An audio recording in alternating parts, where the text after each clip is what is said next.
भारतीय संविधानाचे शिल्पकार भारतरत्न डॉक्टर बाबासाहेब आंबेडकर यांच्या 135व्या जयंतीनिमित्त हार्दिक शुभेच्छा. शुभेच्छुक लालाजी चव्हाण, सदस्य मुख्यमंत्री माजी लाडकी बहीण योजना, माजी पंचायत समिती सदस्य मालेगाव आणि सौ विद्या लालाजी चव्हाण सामाजिक कार्यकर्त्या तसेच लालाजी चव्हाण मित्रमंडळ जवळका रेल्वे. भारतरत्न डॉक्टर बाबासाहेब आंबेडकर यांच्या 135व्या जयंतीदिनी त्यांना विनम्र अभिवादन करते. आशाताई भोसले आणि प्रकाशजी मोहिते यांना श्रद्धांजली अर्पित करते. डॉक्टर बाबासाहेब आंबेडकर यांनी म्हटल्याप्रमाणे पॉलिटिकल पॉवर इज की टू सोशल प्रोग्रेस. एखाद्या घटकाला जेव्हा राजकीय पाठबळ किंवा राजकीय ताकद मिळते तेव्हा सोशल रिफॉर्म्स किंवा सामाजिक प्रगती त्या घटकाची अतिशय चांगल्या पद्धतीने होऊ शकते. हाच धागा पकडून माननीय नरेंद्रजी मोदी यांनी नारी शक्ती वंदन अधिनियम हा सप्टेंबर 2023 साली कायदा पारित केला. अतिशय आनंदाची गोष्ट आहे की 2/3 बहुमताने हा कायदा पारित झाला. त्यावेळेला अनेकांनी अशी मागणी केली होती की लवकरात लवकर या कायद्याची अंमलबजावणी व्हायला पाहिजे. या दृष्टिकोनातून 16, 17 आणि 18 या 3 दिवशी 16, 17, 18 एप्रिल 2026 या 3 दिवशी संसदेचं विशेष सत्र भरवण्यात आलेलं आहे आणि या सत्रामध्ये महिला आरक्षण विधेयक लागू होऊन लवकरात लवकर निर्वाचन क्षेत्र घोषित होऊन 2029 सालीच होणाऱ्या लोकसभेच्या निवडणुकांमध्ये आणि त्यानंतर ज्या ज्या राज्यांच्या निवडणुका येतील त्या राज्यांच्या विधानसभा क्षेत्रांमध्ये महिलांना 33% आरक्षण मिळावं यासाठीचा कायदा पारित होईल असा मला विश्वास वाटतो.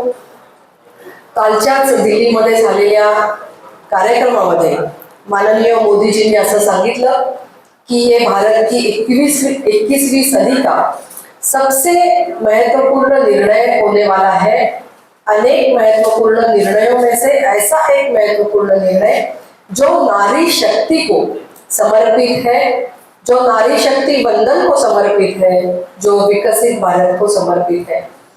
असा एक निर्णय येणाऱ्या काळामध्ये संसदेच्या दोन्ही सभागृहामध्ये मंजूर होईल की ज्याची इतिहासावर मोहर असेल.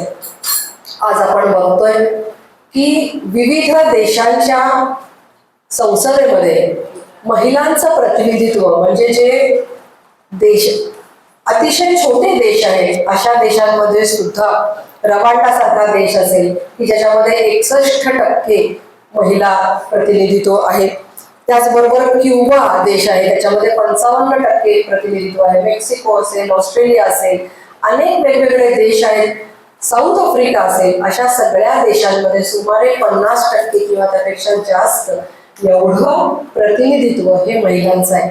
आज आपण म्हणतो की आपल्या देशाची लोकसंख्या ही चीनला सुद्धा मागे टाकून पुढे गेलेली आहे आणि आज जगाच्या नकाशावर सगळ्यात मोठं लोकशाही राष्ट्र जर कुठलं असेल तर तो आपला भारत देश आहे. भारताने हे स्थान कमावलेलं आहे. अशा परिस्थितीमध्ये आपल्या देशामधल्या महिला प्रतिनिधींची संख्या वाढवणं हे आपल्यासाठी अतिशय महत्वाचं आहे आणि या दृष्टिकोनातून एक महत्वपूर्ण पाऊल हे माननीय मोदीजींनी त्यांच्या नेतृत्वातील सरकारने पुढे टाकलेलं आहे आणि येत्या आगामी आठवड्यातच आपल्याला याचं चित्र बदललेलं दिसेल. भारतामध्ये आपण बघतो की गेल्या 10-12 वर्षामध्ये महिलांनी अतिशय उत्तम असं कर्तृत्व वेगवेगळ्या समाजाच्या क्षेत्रांमध्ये गाजवलेलं आपल्याला दिसतंय. इस्रोमध्ये महिला आहेत, कोविडची लस शोधून काढण्यामध्ये महिला आहेत.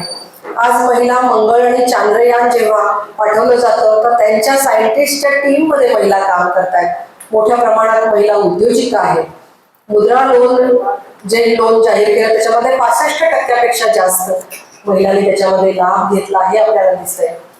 हे सगळं करत असताना माननीय मोदीजींच्या अनेक विमेन सेंट्रिक योजनांचा लाभ घेत असताना आता महिला सक्षमतेकडे महिलांकडे वळत आहेत आणि एकदा महिला सक्षम झाली की तिच्यामधले नेतृत्व गुण उभारून पुढे येतात आणि मग ती महिला नेतृत्व करू शकते. त्यामुळे गेल्या 10 वर्षामध्ये महिलांचं सक्षमीकरणावर वेगवेगळे प्रयोग झालेले असताना आणि महिलांना राजकारणामध्ये स्थान देत असताना आता विमेन इन पॉलिटिक्सच्या बरोबर विमेन लेड पॉलिटिक्सकडे आपण पुढे जात आहोत माननीय मोदीजींच्या नेतृत्वातील सरकारच्या माध्यमातून.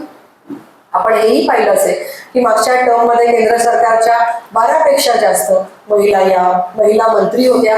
आपण बघितलं असेल की निर्मला सीतारामन मॅडम या सलग 9 वेळेला त्यांनी बजेट सादर केलेलं आहे. देशाच्या तिजोरीची किल्ली ज्याला म्हणता येईल अर्थमंत्री पद हे त्यांनी भूषवलेलं आहे.